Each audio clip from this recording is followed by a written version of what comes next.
ബംഗാളിലെ മമതാ ബാനർജിക്ക് എതിരിടേണ്ടത് ഒരാളോട് മാത്രമേ ഉള്ളൂ, ഒരു പ്രസ്ഥാനത്തോട് മാത്രം.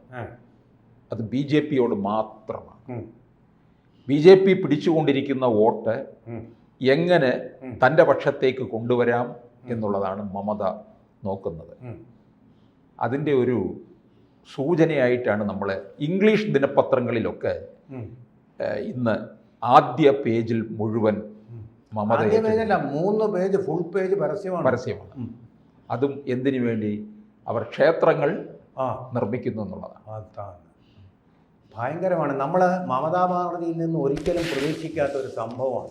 ഇന്ത്യ എമ്പാടുമുള്ള ദേശീയ പത്രങ്ങളിൽ വന്നിരിക്കുന്ന പരസ്യം ക്ഷേത്രം, Jagannath Digha, Times of India, ദേശീയ പത്രങ്ങളെല്ലാം, ദേശീയ നാഷണൽ ഡെയിലീസിൽ മുഴുവൻ പരസ്യം എന്ന് പറഞ്ഞാൽ ആദ്യത്തെ പേജല്ല. പിന്നെ നമ്മൾ രണ്ടാമത്തെ പേജിൽ പോയാൽ അവിടെയുണ്ട്, അവിടെയും തീരുന്നില്ല. മൂന്നാമത്തെ പേജിലും നീളുന്ന നെടുങ്കൻ പരസ്യം. ഒരു ഗവൺമെൻറ്റിൻ്റെ ചുവട്ടിൽ നമ്മളിത് BJP-യുടെയോ അല്ലെങ്കിൽ ബജരംഗ് ദളിൻ്റെയോ അല്ലെങ്കിൽ മറ്റേതെങ്കിലും പോഷക പരിവാർ സംഘടനകളുടേതാണോ എന്ന് നമ്മൾ കരുതും. പക്ഷേ ഇത് ഒന്നിൻ്റെയല്ല. ഇതിൻ്റെ അടിയിൽ കാണുന്നത് ഗവൺമെൻറ് ഓഫ് വെസ്റ്റ് ബംഗാൾ, സർക്കാർ ചെലവിൽ ഏതാണ്ട് കോടിക്കണക്കിന് രൂപ. ടൈംസ് ഓഫ് ഇന്ത്യയിൽ കൊടുക്കണമെങ്കിൽ തന്നെ, ഇന്ത്യ മുഴുവൻ കൊടുക്കണമെങ്കിൽ തന്നെ അത് കോടികൾ കടക്കും പരസ്യങ്ങൾ. കാരണം ഇന്ത്യയിലെ നമ്പർ 1 സർക്കുലേറ്റഡ് ഡെയിലിയാണത്. അപ്പോൾ കോടിക്കണക്കിന്, അത് 3 പേജ്, ഒരു പേജിന് തന്നെ 1 കോടിയാവും. 2-3 കോടി വീതം ഈ ദേശീയ മാധ്യമങ്ങൾക്കെല്ലാം എല്ലാ സംസ്ഥാനങ്ങളിലേക്കും പോവുകയാണ്. ഇന്ത്യ ആ സേതു ഹിമാചലം കൊടുത്തിരിക്കുക. ഇത് നമ്മളെ അത്ഭുതപ്പെടുത്തും. മുർഷിദാബാദിലിട്ട് ഹിന്ദുക്കളെ കൊല്ലാൻ വേണ്ടിയിട്ട് കുടിയേറി വന്ന ബംഗ്ലാദേശികൾക്ക് അനുമതി കൊടുത്ത, രാമനവമി ആഘോഷങ്ങൾക്ക് പ്രകടനം നടത്താൻ ഹിന്ദുക്കളെ അനുവദിക്കാത്ത, കൃഷ്ണ ജയന്തിക്ക് അനുവാദം കൊടുക്കാത്ത, ആഘോഷങ്ങൾക്ക് അനുവാദം കൊടുക്കാത്ത മമതാ ബാനർജി നബിദിന ഘോഷയാത്ര തുടങ്ങിയ ആഘോഷങ്ങൾ നടത്തിക്കൊണ്ട് ഹിന്ദു ഏരിയകളിൽ ചെല്ലുമ്പോൾ അവിടെ ഹിന്ദുക്കളെ നിർദ്ദയം മർദ്ദിക്കാൻ മുസ്ലിങ്ങൾക്ക് അനുവാദം കൊടുക്കുന്ന ഒരാൾ, രാമക്ഷേത്ര നിർമ്മാണ സമയത്ത് അവിടെ ഒന്ന് പോകാത്ത, ഒരു ദേശീയ പ്രതീകമായ രാമക്ഷേത്രത്തിന് ഒന്ന് പോകാൻ പോലും മടി കാണിച്ച, മുസ്ലിം കോൺസ്റ്റിറ്റ്യുവൻസിക്ക് വേണ്ടി മാത്രം കാറ്റർ ചെയ്യുന്ന, പ്രീണനം നടത്തുന്ന ആൾ 24 പർഗാനാസിലും മുർഷിദാബാദിലും ഹിന്ദുക്കളെ വംശഹത്യ നടത്തുമ്പോൾ അതിനെതിരെ ഒരക്ഷരം പോലും ഉരിയാടാതെ റൈറ്റേഴ്സ് ബംഗ്ലാവിൽ ആ സംസ്ഥാനത്തിന് അധ്യക്ഷത വഹിച്ചുകൊണ്ടിരുന്ന മമതാ ബാനർജി, നമ്മുടെ കേരളീയനായ ഗവർണർ CV ആനന്ദബോസ് അവിടെ ഈ മൃത്യുനിരയായവരുടെ കുടുംബങ്ങളെ സന്ദർശിക്കാൻ വേണ്ടി പോകരുത് എന്ന് ഭീഷണിപ്പെടുത്തിയ മമതാ ബാനർജി ഇപ്പോൾ ജഗന്നാഥൻ ക്ഷേത്രങ്ങളുടെ പരസ്യം കൊടുക്കുക വഴി ചെയ്ത പാപങ്ങൾക്ക് പ്രായശ്ചിത്തം ചെയ്യുകയാണോ? ഈ പ്രായശ്ചിത്തം ചെയ്യുകയാണെങ്കിൽ ഇത് സർക്കാർ ചെലവിൽ ചെയ്യാൻ പറ്റുന്ന കാര്യമാണ്. ഒരു മതനിരപേക്ഷ രാജ്യത്ത് ഒരു സംസ്ഥാന ഗവൺമെൻറ് ആയാലും കേന്ദ്ര ഗവൺമെൻറ് ആയാലും ക്ഷേത്രത്തിൻ്റെ പരസ്യം കൊടുക്കുക എന്ന് പറയുന്നത് തെറ്റായ സന്ദേശമല്ലേ? മതനിരപേക്ഷ വിരുദ്ധമല്ലേ? മതേതര വിരുദ്ധമല്ലേ?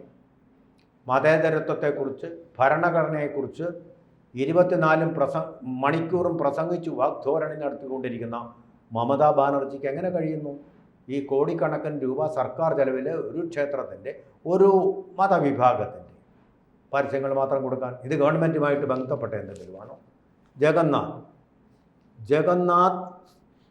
ജഗന്നാഥം ദിഘ എന്നാണ് പേര്. ക്ഷേത്രമാണെന്നുള്ളത് വളരെ വ്യക്തമാണ്. Inauguration of auspicious Akshaya Tritiya. Akshaya Tritiya എന്ന് പറയുന്ന ആരുടെയാണ്? ക്രിസ്ത്യാനികൾ ആഘോഷിക്കുന്നതാണോ? ബുദ്ധമതക്കാർ ആഘോഷിക്കുന്നതാണോ? അല്ലെങ്കിൽ സിഖുകാർ ആഘോഷിക്കുന്നതാണോ? മുസ്ലിങ്ങൾ ആഘോഷിക്കുന്നതാണോ? ആചരിക്കുന്നതാണോ? അല്ലല്ലോ. അപ്പോൾ ഹിന്ദു പുണ്യദിനമാണത്, എല്ലാവർക്കും അറിയാവുന്ന കാര്യമാണ്. അക്ഷയ തൃതീയ എന്ന് പറയുന്നത് ആ പേരും വെച്ചിട്ട് ഇങ്ങനെ മതപരമായിട്ടുള്ള സ്പിരിറ്റുള്ള പരസ്യങ്ങൾ കൊടുക്കുക എന്ന് പറയുന്നത് ദേശവിരുദ്ധതയല്ലേ? മതനിരപേക്ഷതയ്ക്ക് എതിരായിട്ടുള്ളതല്ലേ? അവിടെ എനിക്ക് സംശയം, ഈ ഹിന്ദു വോട്ട് ഭിന്നിപ്പിക്കുക എന്നുള്ള ഒരു ലക്ഷ്യം മമത ഇറക്കുന്ന ഒരു തന്ത്രം BJP-യെ തകർക്കാൻ വേണ്ടി. BJP-ക്ക് അല്ല, അവിടെ ബംഗാളിൽ ഇനിയിപ്പോൾ മമതയ്ക്ക് CPM-നെയോ കോൺഗ്രസിനെയോ പേടിക്കേണ്ടത് BJP ഉള്ളൂ. അപ്പോൾ ഹിന്ദു വികാരം ഉണർന്ന് BJP-ക്ക് വോട്ട് ചെയ്താൽ മുർഷിദാബാദിൻ്റെ ഫലം അത് വരും കുറച്ച്. അതിൻ്റെ ഒരു ഇമ്പാക്റ്റ് കുറയ്ക്കാൻ വേണ്ടി ചെയ്തിട്ടുള്ള കൗശലമാണ്. നോക്ക് ഇതിലെന്താ എഴുതിയിരിക്കുന്നത്. ഇന്നലെയാണ് ഉദ്ഘാടനം കഴിഞ്ഞത്. After a millennium the shores of Digha are ready to welcome the congregation of devotees from around the world with the newly constructed temple of Lord Jagannath. നല്ല കാര്യം തന്നെ. പക്ഷേ ഈ പരസ്യം കൊടുക്കേണ്ടത് ഗവൺമെൻറ്റാണോ, നടത്തേണ്ടത് ഗവൺമെൻറ്റാണോ? കേന്ദ്ര ഗവൺമെൻറ് കുംഭമേള നടത്തിയിട്ടില്ല. അവിടെ നടത്തിയിരിക്കുന്നത് അതിൻ്റെ പ്രത്യേക ട്രസ്റ്റാണ്. കേന്ദ്ര ഗവൺമെൻറ് രാമക്ഷേത്രം പണിഞ്ഞിട്ടില്ല.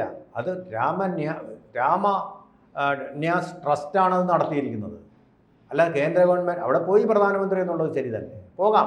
ഈ ചടങ്ങിൽ മുഖ്യമന്ത്രിയായിട്ടുള്ള മമതാ ബാനർജിക്ക് പോകാൻ കുഴപ്പമില്ല. പള്ളിയിലും പോകാം, മസ്ജിദിലും പോകാം, പോകണം. പോകുമ്പോൾ എല്ലായിടത്തും പോകണം തന്നെ. പക്ഷേ ഈ ക്ഷേത്രം ഗവൺമെൻറ് നിർമ്മിക്കേണ്ട ആവശ്യമില്ല.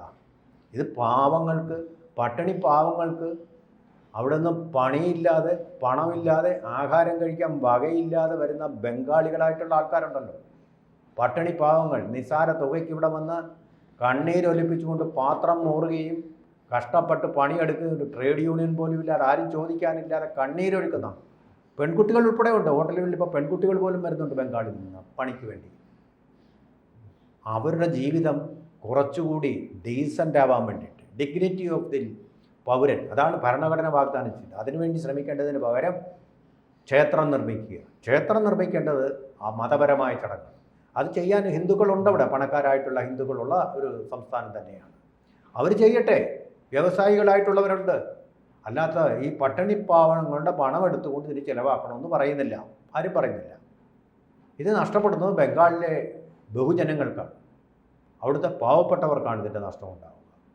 ഈ തീർച്ചയായിട്ടും ഈശ്വരവിശ്വാസം അനുവദിക്കാനുള്ള അനുവാദം മാത്രമാണ് ഭരണകൂടം, അത് കൊടുക്കുന്നുമില്ല.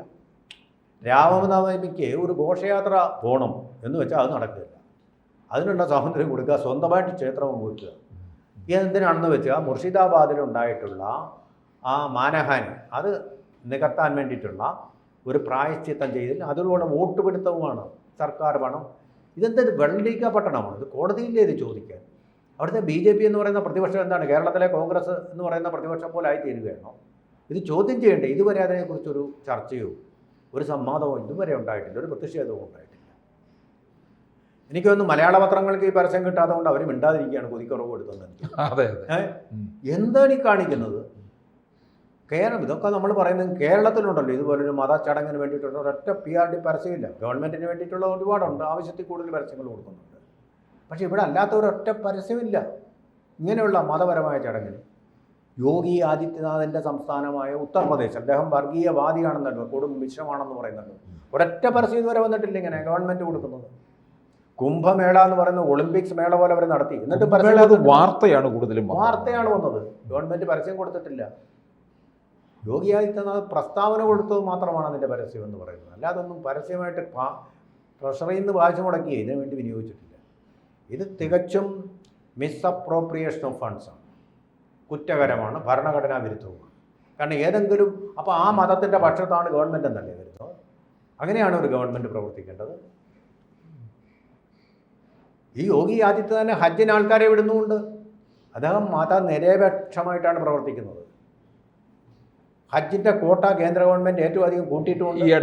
ഈ സമയത്താണ്, ഇപ്പോഴാണ് ഏറ്റവും കൂടുതൽ ആൾക്കാരെ വിടാൻ വേണ്ടിയുള്ള സംവിധാനം ഉണ്ടായത്. കോൺഗ്രസ് ഗവൺമെൻറ് ഭരിക്കുന്നതിനേക്കാൾ കൂടുതൽ ആളുകൾ ഇന്ന് ഹജ്ജിന് പോകുന്നു.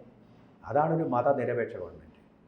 ഇത് ജനാധിപത്യ മതേതരത്വ ഭാരതത്തിൻ്റെ മുഖത്തേറ്റ അടിയാണ് ഈ ഗവൺമെൻറ് വഴി ഇങ്ങനെയൊരു പരസ്യം കൊടുക്കുക.